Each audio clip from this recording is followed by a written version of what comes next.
In the year and a half that I've owned the Xpro 3, I've taken over 12,000 photos, which is a lot.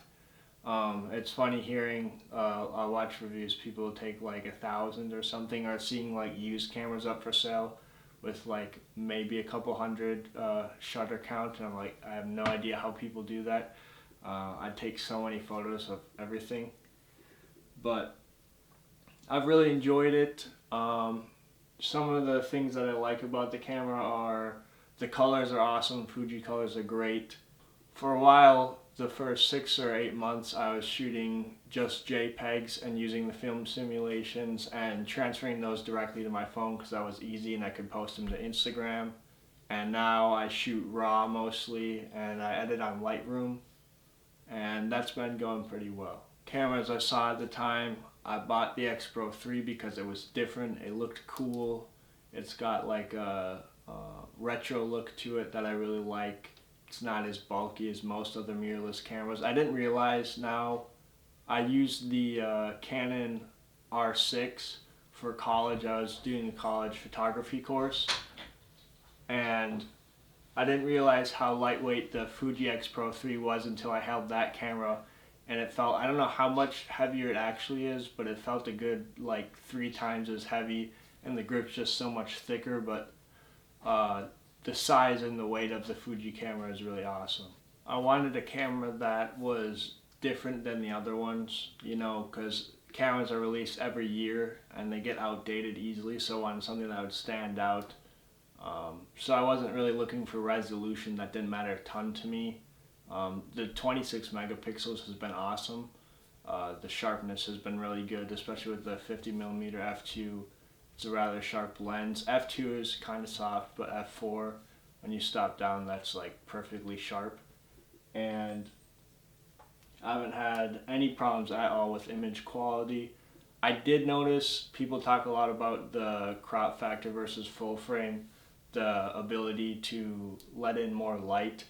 I can't really compare. I only had the Canon R6 for a couple months and I didn't use it very often because I'd pick up the Xpro 3 instead. It was a more fun camera to use and way less heavy.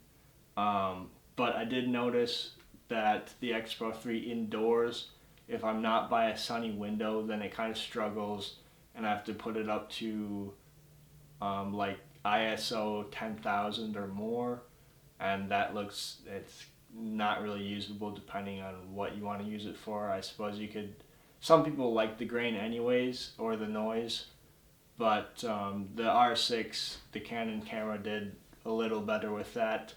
And the Canon I was using, I think, was the 24 to 105 f4, so that was at f4, and this I had the 50mm f2 at f2, so even with that same shutter speed, everything, the noise was way better on the full frame R6. I only have one lens. I have the Fuji 50mm f2. It's a weird focal length to try and take pictures of everything, but I did it because it's the only lens I have. It's what I'm filming on right now.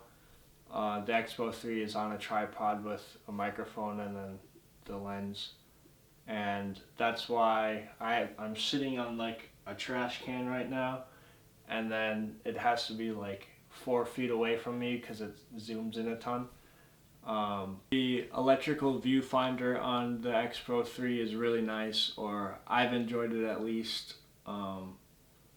I didn't start using the optical viewfinder that the Xpro 3 has until recently, because I started to notice my vision in the past year has gotten worse and I had to get bigger glasses than what I had before. And with my glasses, it makes it hard to see the full box or the outline of the electric viewfinder. So switching to the optical viewfinder fixes that problem for me. That's probably been my biggest problem with the Xpro 3 recently, is not being able to see the full image that I'm taking, or not being able to frame the way that I want, because my glasses or my eye can't get close enough, because without my glasses I can't see like 6 inches in front of me. But the optical viewfinder works fine depending on the lens. The only lens I have, or the only lens I had, was the 50mm, so that was fine. It shoots within the optical viewfinder's box, but then in this bag I got a fisheye lens recently, and that's too wide, so the optical viewfinder won't show you what that looks like or what you're capturing. So it kind of renders it useless, although I can still see the scene and everything around me, which can be useful.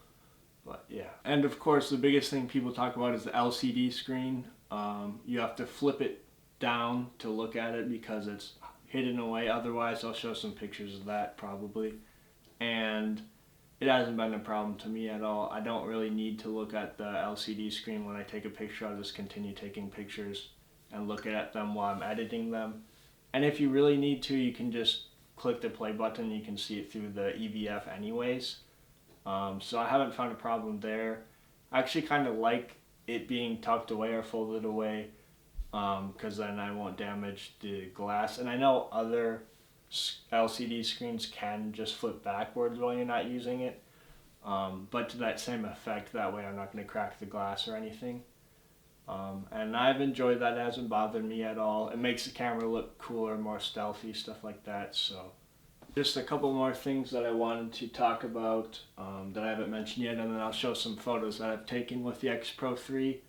I noticed recently, and I just watched Xpro3 review video where they mentioned, and I didn't even connect the dots until then, that in Lightroom, some of the film simulations, if you apply them in post through the camera profiles, it can cause artifacting, or like a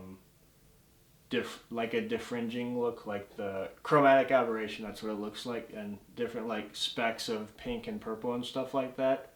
Because I think the way that Lightroom handles the photos or something, it messes with the way that Fuji processes their files, which is kind of annoying. I thought it was a mistake I made by pulling the things too far to the left or the right or something, but I guess it's an issue that some people have. It was supposed to be fixed a while ago, but I just noticed it within the last month.